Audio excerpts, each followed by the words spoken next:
Part 1. Born into Duty. From the very moment a medieval princess entered the world, her life was not her own. She was not seen as just a daughter, but as a living thread in the great tapestry of dynastic power. Imagine a newborn, wrapped not in the softness of simple cloth, but in the invisible weight of expectation. Her existence already tied to the ambitions of kings, queens, and nobles. Unlike common children, her birth was announced with ceremony, prayers, and sometimes even public feasts, not because of who she was, but because of what she represented. A princess was the promise of alliances, a potential bride for a powerful neighbor, and a vessel through which peace treaties or land disputes might be resolved. Before she could even speak, her future was being debated across candlelit chambers by advisors and diplomats. Her cradle sat in a nursery of politics. This meant that while most children grew into whatever paths life opened for them, a princess's road was paved before she took her first step. Her earliest years were spent under the care of wet nurses, ladies-in-waiting, and attendants who shaped her manners, her speech, and even her posture. From sunrise to sunset, her life was a lesson in how to carry herself as a symbol of her house. She was taught obedience, silence in the presence of authority, and the ability to charm without overstepping boundaries.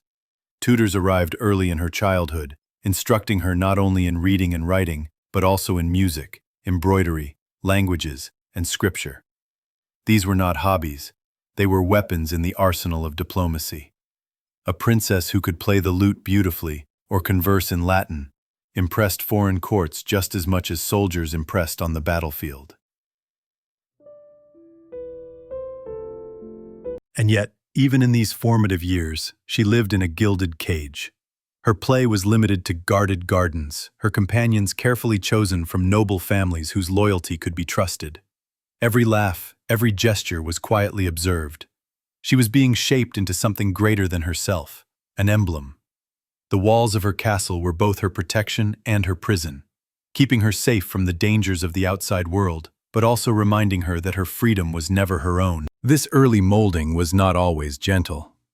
Princesses were often reminded of their duty with words that carried the weight of iron. You are not just a girl. You are your father's legacy. The bedtime stories she heard were not of adventure and freedom, but of queens who secured thrones through obedience, courage, or sacrifice.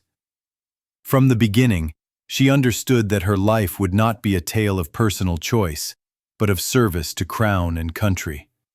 And so, a medieval princess grew up knowing that her laughter, her education, even the tilt of her head at a banquet, all carried meaning beyond herself. Her childhood was not her own.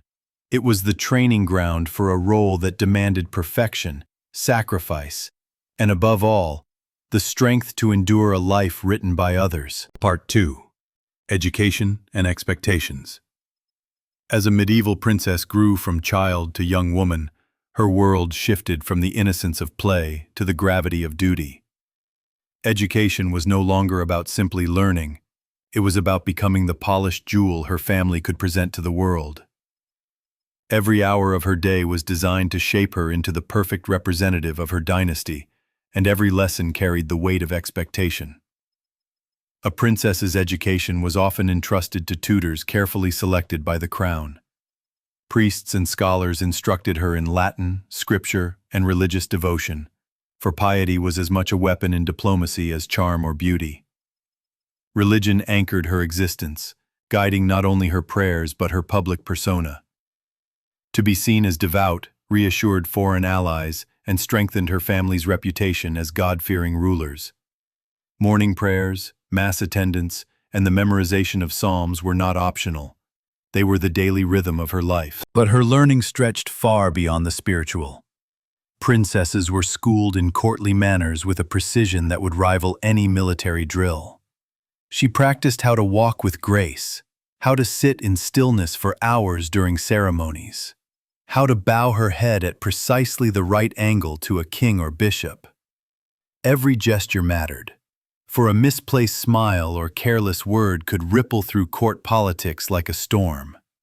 She learned the subtle art of conversation, where silence could mean wisdom, and a well-placed compliment could disarm an enemy more effectively than a sword. Music, embroidery, and languages became her tools of influence.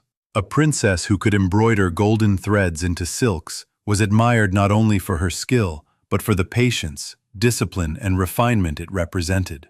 Music filled her chambers, harps, lutes, and voices raised in song. These arts were not distractions but strategic assets, designed to showcase her worth as a bride. If she could charm with song or captivate with her embroidery, she could win hearts at foreign courts and smooth the edges of tense negotiations. Yet beneath these cultivated talents was the constant reminder that she was being prepared not for herself, but for someone else, for a marriage that would likely be arranged without her consent. From her tutors to her mother, from bishops to ladies-in-waiting, the message was the same. She must embody perfection, for her family's honor rested on her shoulders. If she faltered, it would not only stain her name but weaken her father's house. This weight of expectation was both empowering and suffocating. A princess might dream of riding through open fields, of studying poetry, or even of ruling with the strength of a king. But her path was narrow, her role predetermined. To be brilliant, but not so brilliant as to outshine her husband. To be pious, but not so pious as to challenge the clergy. To be beautiful, but not vain. To be wise, but silent when men spoke. It was a balancing act as dangerous as walking a rope stretched across a castle moat. There were rare exceptions. Princesses like Eleanor of Aquitaine, whose education and confidence allowed her to become one of the most powerful women in medieval Europe. She spoke multiple languages, understood politics deeply, and was unafraid to assert herself. But for most princesses, education was less about empowerment and more about conformity. It was the careful crafting of an ideal that could serve the ambitions of others. By the time a princess reached her teenage years, she was no longer thought of as a child, but as a political asset. Her education shifted focus toward preparing her for the role of wife, mother, and diplomat. She learned how to manage a household, how to oversee servants, and how to keep accounts. She was taught to present herself with modesty, to accept her fate with grace, and to remember always that her life belonged not to herself, but to her family, and eventually, to her husband's kingdom. Behind closed doors, some princesses wept at this destiny, yearning for freedom. Others embraced it, seeing in it a chance to wield quiet power, to influence kings and shape nations from the shadows. But whether she resisted or accepted it, her education molded her into a figure prepared to step onto a stage much larger than herself. Her days of innocent laughter were long gone. Now, every lesson reinforced the same truth. She was not raised for herself. She was raised for history. Part 3. The Marriage Bargain. If childhood was about training and adolescence about refinement, then marriage was the destiny toward which every medieval princess was inevitably steered. Unlike the fairy tales of today, where princesses fall in love with charming princes, real medieval princesses had little say in whom they married. Marriage was not about romance. It was about survival, strategy, and the balance of power between kingdoms. From the moment she was born, whispers of betrothals followed her like a shadow. Even as a child, her name might be linked to that of a neighboring prince in the letters exchanged by kings. These early negotiations often began years before she was old enough to understand what they meant.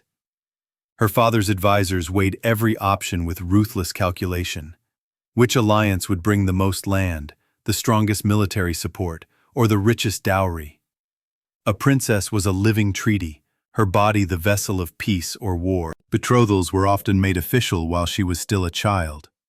It was not uncommon for a girl of 7 or 8 to be formally promised to a boy she had never met, her fate sealed long before she could dream of another life. The dowry was negotiated as carefully as any battlefield strategy, involving not just gold but castles, lands, and future inheritances.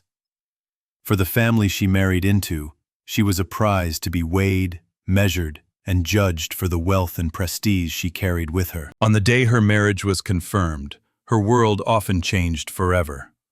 She might be uprooted from her homeland, sent across mountains or seas to live in a foreign court where she knew neither the language nor the customs. The journey itself could take weeks, with caravans winding along dangerous roads, through forests haunted by bandits, or storms that battered ships at sea. She would leave behind everything familiar, her family, her friends, her childhood home, and step into an uncertain future where she would be watched, tested, and judged from the moment she arrived. And yet, the pomp of her wedding day often masked the reality of sacrifice. Imagine the spectacle. Churches decorated with flowers and candles, nobles dressed in silks and jewels, the sound of trumpets echoing as she processed down the aisle. But behind her veil, the princess was often a frightened girl, facing a stranger she must now call husband. Her vows were not promises of love, but of obedience, loyalty, and duty to a man and a kingdom that were not her own. Some marriages were kinder than others. A young princess might find herself wed to a prince of similar age, and with time, perhaps affection could grow between them. But many found themselves married to men decades older, men hardened by war or politics, who saw in their young wives not partners but pawns. A princess who resisted her role risked scandal, punishment, or even annulment that could disgrace her family. Real history gives us examples of both extremes. Take Isabella of France, who was married at just 12 years old to Edward II of England. Though celebrated as a union of two powerful realms, her marriage was plagued with betrayal and neglect, leading her eventually to rebellion against her own husband.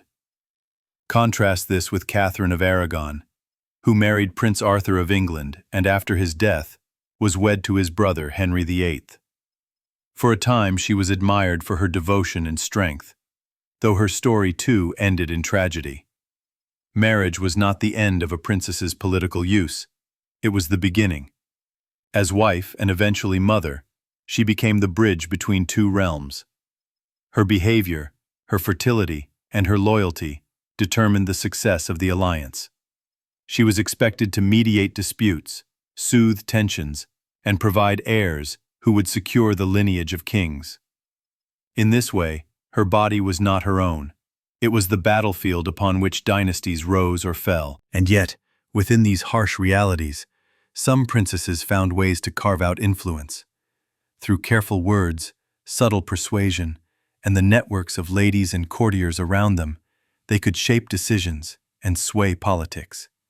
But this influence was fragile, always dependent on her ability to maintain favor with her husband and his court. The marriage bargain, then, was both a sacrifice and an opportunity. For every princess who felt crushed beneath its weight, there were others who wielded it as a weapon of survival and power. But for all of them, marriage was not the dream of romance, it was the duty of dynasty. Part 4. Life behind castle walls. Once the marriage vows were spoken and the ceremonial feasts ended, a princess's daily reality settled into the rhythms of life within the castle walls.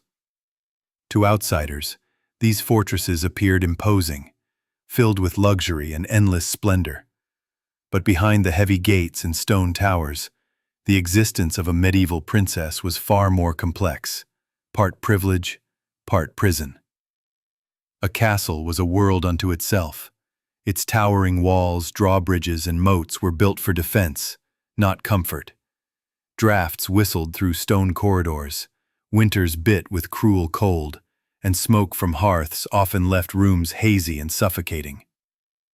Yet for all its discomforts, the castle represented safety, a barrier against invaders, and a symbol of her husband's strength. It was the stage upon which her role as princess and future queen was performed. Her mornings often began at dawn, with attendants bustling around her chamber. She was dressed not by herself, but by a retinue of ladies-in-waiting, who layered her in linen, wool, and sometimes silks embroidered with gold thread. Every garment was a statement, reflecting her husband's wealth and her family's dignity. Jewelry was more than decoration. It was political currency, signaling alliances and power. After prayers, her day unfolded in a blend of ceremony and routine. Audiences with courtiers, visiting nobles, or envoys might occupy her mornings.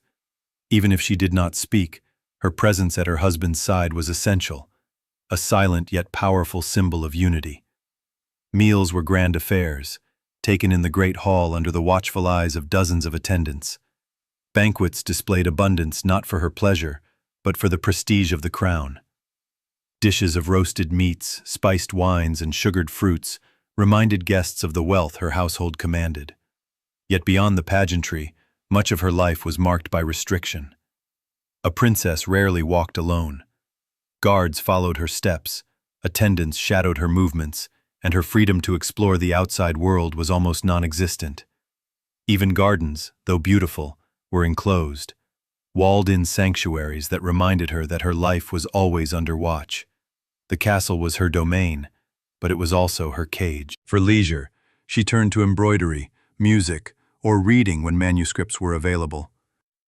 Embroidery was not only pastime, but symbolism. Stitching religious scenes or heraldic emblems, she reinforced her family's identity in thread and color. Music filled her chambers, lutes and harps accompanying soft voices in song. Reading was rarer, since books were precious and scarce, but those she encountered often carried moral or religious lessons. Social life within the castle was both opportunity and danger. Surrounded by ladies of noble families, a princess had companionship, but also constant rivalry. Every gesture was scrutinized, every friendship weighed for loyalty. A misplaced word could spark rumors that spread like wildfire through the court. In this environment, trust was a fragile commodity, and silence often served as her greatest defense. Festivals and ceremonies offered brief changes from routine, filling halls with laughter, dances, and feasts that stretched into the night. But even here, she performed more than she partook. Every dance step, every toast, every shared glance was political theater. She was the jewel on display, expected to embody grace, humility, and magnificence in equal measure. Despite these limitations, the castle was not without its quiet joys. A princess might find solace in the rhythm of prayer, in the beauty of tapestries that warmed her chambers, or in the occasional freedom of a hunt or horseback ride when her husband allowed it. Some found comfort in the bonds they formed with trusted ladies-in-waiting, sharing laughter, secrets, and small rebellions against the monotony of ritual. But always, the reality remained. Her life was lived under constant observation, shaped by expectations, and bound by the fortress walls. The fairy tale image of a princess freely wandering enchanted gardens was far removed from the truth. In reality, a medieval princess lived within boundaries drawn by stone, duty, and the ever-present eyes of those who judged her every move. The castle gave her status, protection, and luxury, but it also demanded her obedience, her sacrifice, and her silence. Part 5. Wealth and Restrictions. From the outside, it seemed that a medieval princess lived in unmatched splendor. Her gowns shimmered with velvet and brocade. Her chambers glittered with tapestries and jewels, and her feasts overflowed with delicacies most commoners could scarcely imagine. But this dazzling wealth often concealed the heavy restrictions that defined her existence. For every luxury she possessed, there was an invisible chain binding her freedom. Her clothing alone spoke volumes. The layers of fabric she wore were masterpieces of craftsmanship. Silks dyed with rare colors, cloaks trimmed with ermine, and dresses embroidered with gold thread. Shoes might be lined with fur, and belts adorned with gemstones. Yet these garments were not chosen for comfort or personal expression. They were costumes of power, carefully selected to reflect her rank and her husband's prestige. A single misplaced accessory could spark whispers of scandal, and extravagance was expected to impress, not indulge. To dress plainly would invite criticism, but to dress too lavishly risked accusations of vanity. It was a delicate balance, and one she could never escape. Jewels and treasures filled her chambers, but rarely could she claim them as her own. Crowns, necklaces, and rings were dynastic symbols, passed down through families, meant to showcase continuity and authority. Even the most glittering sapphire on her finger belonged not to her heart, but to the legacy of her house. These ornaments reminded her daily that she was both adorned and confined by her status. Meals further highlighted this paradox. Banquets offered roasted boar, spiced wine, sugared almonds, and imported fruits, yet much of it was for show. A princess often ate sparingly, for gluttony was unbecoming of her station. Guests expected to see abundance spread across the tables, but they also expected her to display modesty. She was surrounded by luxury she could never fully enjoy, her plate a mirror of restraint. Beyond material wealth, the greatest restriction lay in her movement. A princess was watched constantly, her travels limited to ceremonial appearances, religious processions, or escorted visits. Unlike the roaming knights or noblemen who hunted, traveled, or governed estates, she lived behind barriers of protocol. Even when she left the castle, she was paraded, not free, her every step orchestrated to uphold appearances. This lack of autonomy extended into her personal relationships. Friendships were carefully monitored, letters censored, and conversations often overheard. She could not afford scandal, for her reputation was her most fragile treasure. A whispered rumor about impropriety could unravel years of political alliances. Many princesses learned to guard their words so fiercely that silence became their shield. The restrictions on her body were even greater. Her most important duty was to bear heirs, and this expectation overshadowed all else. Her body became a political tool, scrutinized by physicians and courtiers alike. If she failed to conceive, the blame often fell entirely on her shoulders, regardless of the truth. To be barren was to risk disgrace, annulment, or replacement. The glittering jewels in her crown could not mask the burden of this demand. And yet, even within these constraints, a princess could find ways to wield her wealth as power. She gifted jewels to secure loyalty, funded chapels to demonstrate piety, or commissioned works of art to leave a lasting legacy. By directing the use of her riches, she could carve a subtle sphere of influence, shaping culture and politics in ways that might outlast her own life. Still, the daily reality was one of contradiction. She lived in greater luxury than most people of her time, yet she had less freedom than many peasants who could wander fields, marry by choice, or speak without fear of consequence. Wealth wrapped her in gold, but the restrictions tied her tighter than any iron chain. The fairy tale of the endlessly pampered princess overlooked the truth. Her silks were heavy, her jewels carried weight, and her riches were as much a prison as they were a privilege. Part 6. Health and Hardship. For all their finery and privilege, medieval princesses were not immune to the hardships of their time. Beneath the silks and jewels lay bodies subject to the same frailty, pain, and disease that afflicted the common folk. In many ways, their health was more precarious, for the expectations of court life placed immense strain on them, and the limited knowledge of medieval medicine often left them vulnerable. Childhood for a princess was already marked by risk. Infant mortality was staggeringly high, and though noble families had access to better nutrition and shelter than peasants, disease did not respect rank. Smallpox, measles, and fevers swept through castles with the same merciless force they ravaged villages. A single outbreak could claim both servants and nobles within weeks. Physicians, often more philosophers than scientists, relied on remedies such as bleeding, leeches, or herbal mixtures, some of which offered comfort but rarely true cure. As a princess grew older, the dangers multiplied. Her body was not her own. It was expected to bear children, often many of them, to secure dynastic succession. Childbirth in the medieval world was perilous. Without the benefit of modern medicine, complications such as infections, hemorrhaging, or obstructed labor could prove fatal.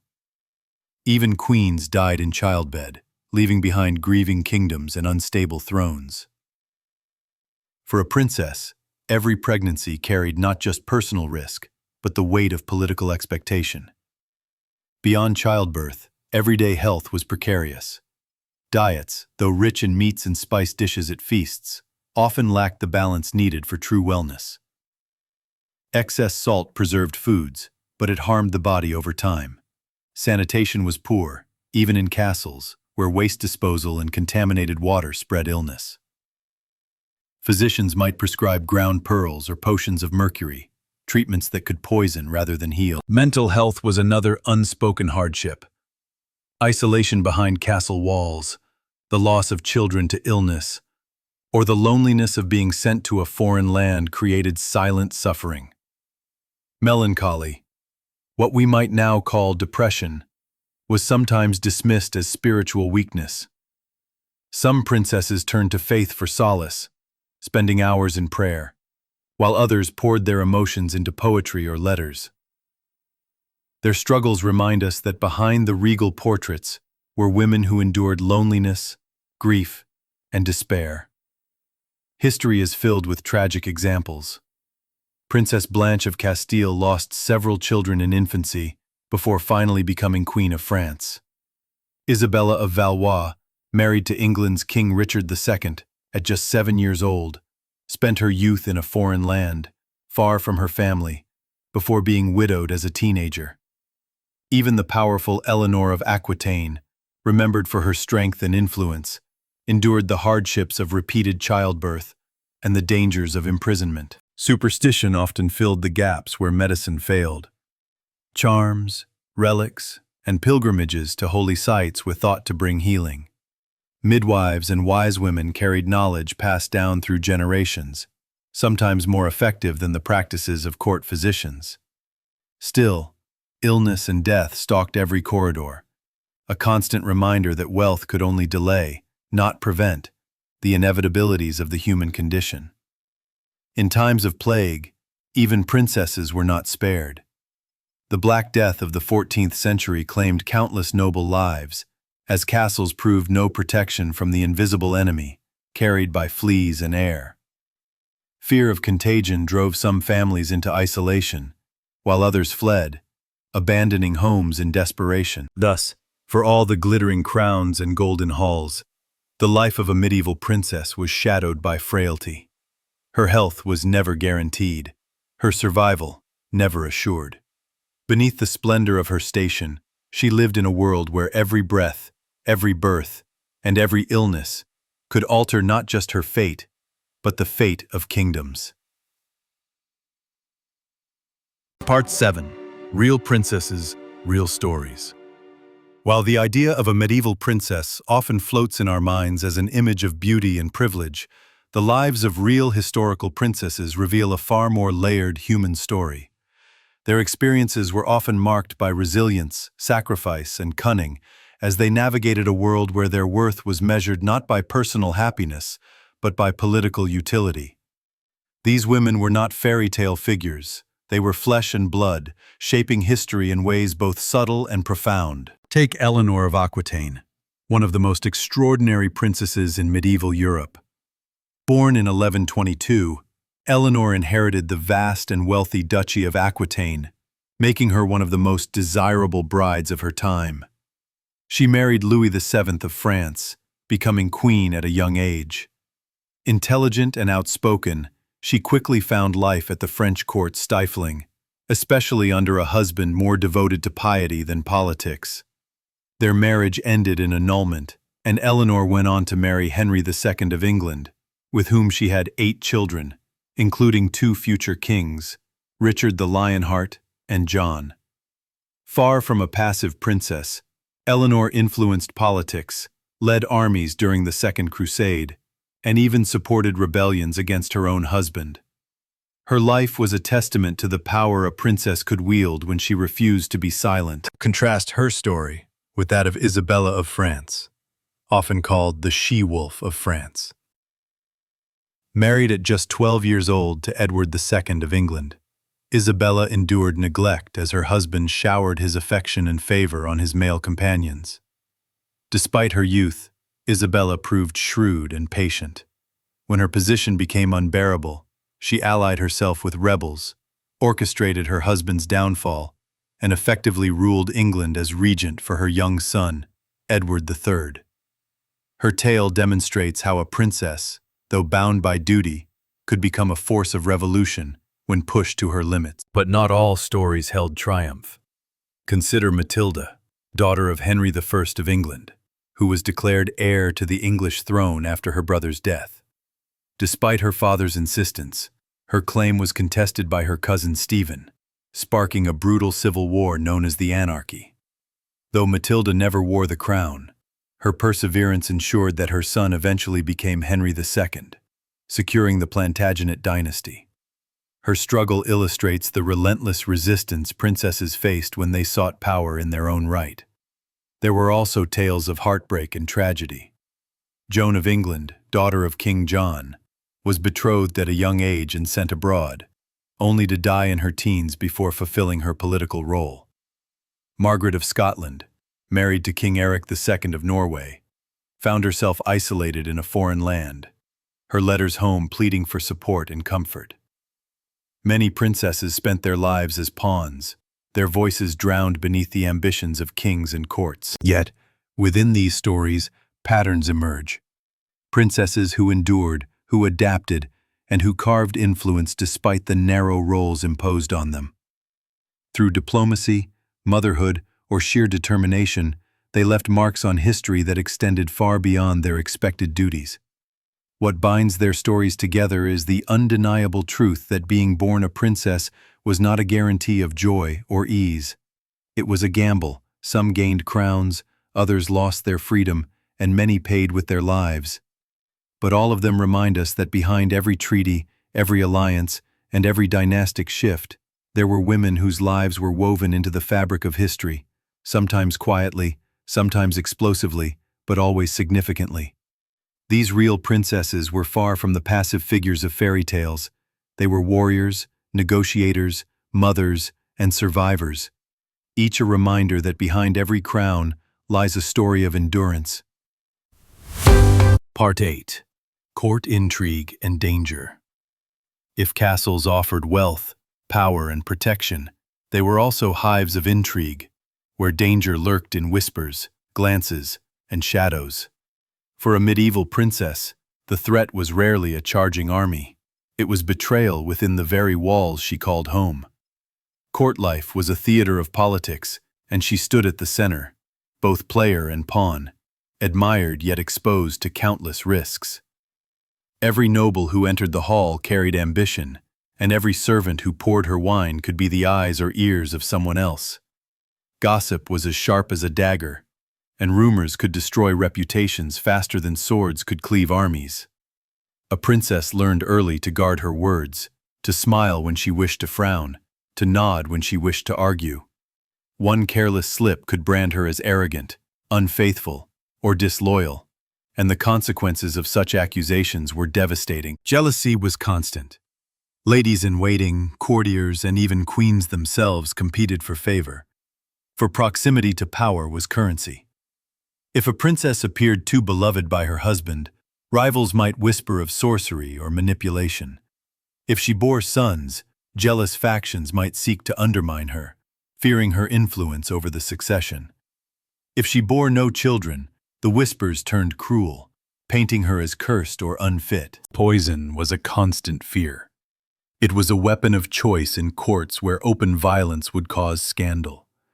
A goblet of wine, a plate of fruit, even a simple ointment could carry death. Princesses sometimes employed trusted tasters to sample their food, but no defense was absolute.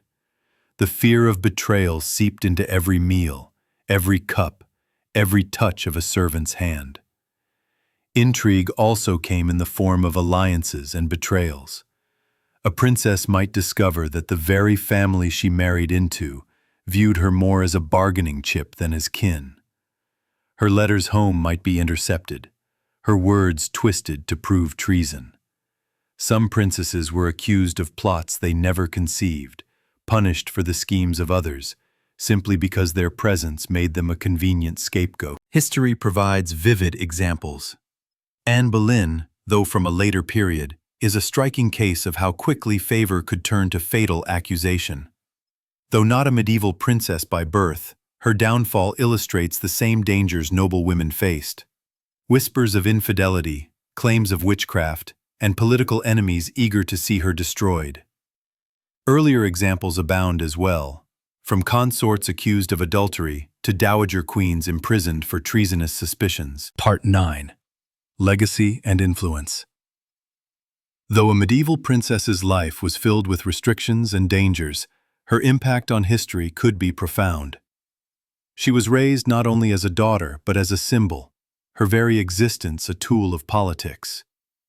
And while many of her choices were limited, the ripples of her actions, whether through marriage, motherhood, or diplomacy, shaped kingdoms, dynasties, and even the course of nations. Her greatest legacy often lay in her children. As mothers, princesses ensured the continuation of dynasties.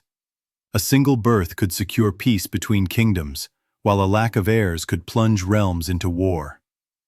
Queens like Eleanor of Aquitaine left behind not only children who became kings, but entire dynasties that influenced Europe for centuries. The legacy of her sons, Richard the Lionheart and King John, was inseparable from her own resilience and determination. In this way, the influence of a princess lived on in the crowns worn by her descendants. Marriage itself was another avenue of legacy. By uniting two houses, a princess could alter the political landscape for generations. When Catherine of Aragon married into the Tudor dynasty, she strengthened ties between England and Spain, reshaping the balance of European politics. Isabella of Castile, though herself a queen, had once been a princess whose marriage to Ferdinand of Aragon unified Spain and set the stage for the rise of a global empire.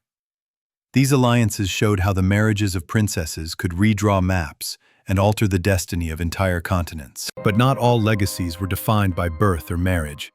Some princesses wielded direct influence in politics. Acting as regents while their husbands or sons were away at war, they ruled in their stead with authority and wisdom. Blanche of Castile, for example, governed France as regent for her young son Louis IX, skillfully holding the kingdom together through rebellion and strife.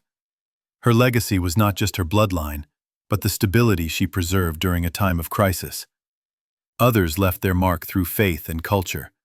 Patronage of monasteries, cathedrals, and scholars gave rise to advancements in art, literature, and architecture. A princess might fund the copying of manuscripts, support the building of chapels, or commission religious works that echoed through the centuries. Through these acts, she shaped not only politics, but the spiritual and cultural soul of her nation. Even in tragedy, a princess's story could influence history. The struggles of Matilda, whose claim to the English throne sparked civil war, demonstrated the challenges of female succession. Her fight paved the way for her descendants, reminding the world that women too could be contenders for power. Similarly, the downfall of princesses accused of scandal served as cautionary tales, their names etched into chronicles as warnings to future queens. Legacy, for a princess, was rarely her own design. It was forged from duty, sacrifice, and endurance. Yet within those confines, many carved spaces of power, shaping the destinies of nations in ways often overlooked by chroniclers, more eager to record the deeds of kings. Their lives remind us that history is not only the story of battles and treaties, but of the women whose choices, struggles, and sacrifices made those battles and treaties possible. A medieval princess might not have commanded armies in her own right, but through her alliances, her children, her regency, and her quiet influence, she could change the world. Her crown was not just an ornament, it was a legacy, heavy with the weight of generations yet to come. Part 10. Beyond the Fairy Tale. When we think of princesses today, we imagine glittering gowns, grand banquets, and happily ever afters. Yet for the women who truly lived those roles in the medieval world, life was far from the tales told in children's storybooks. Their reality was one of duty, sacrifice, and survival. A life lived not for themselves, but for dynasties, kingdoms, and the ambitions of others. A medieval princess was born into expectation. From the moment of her first breath, her path was shaped by forces she could not control. She was educated not for curiosity or pleasure, but to embody grace, piety, and diplomacy. Her talents were sharpened into tools of politics, her beauty into a weapon of influence. Even her laughter and silences carried meaning, observed and judged by those who saw in her more than a young woman. They saw a pawn on the chessboard of power. Marriage became her destiny, not as a union of love, but as a bargain of survival. She left her homeland behind, often as a teenager, to live in foreign courts among strangers who weighed her worth by the gold of her dowry or the sons she could provide.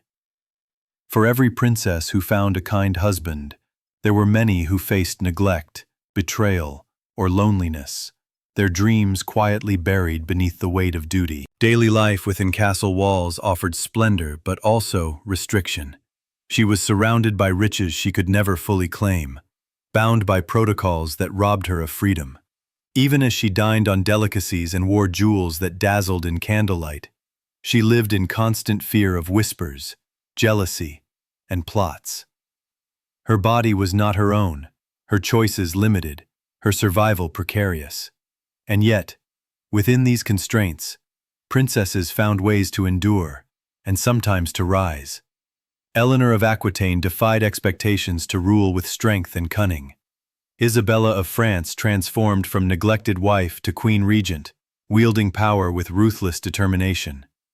Blanche of Castile held a kingdom together as regent, proving that a princess could command loyalty and respect.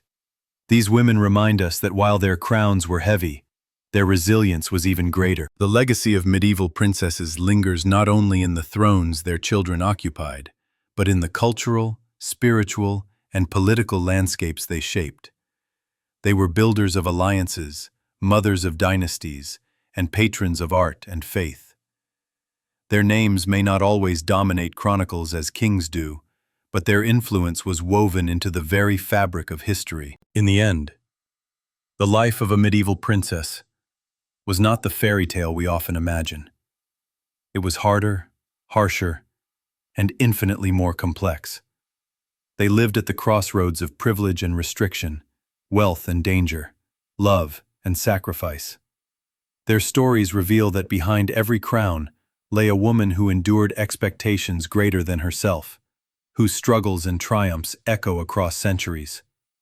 And so, when we think of princesses, not as figures of fantasy but as real women, we see them for what they truly were.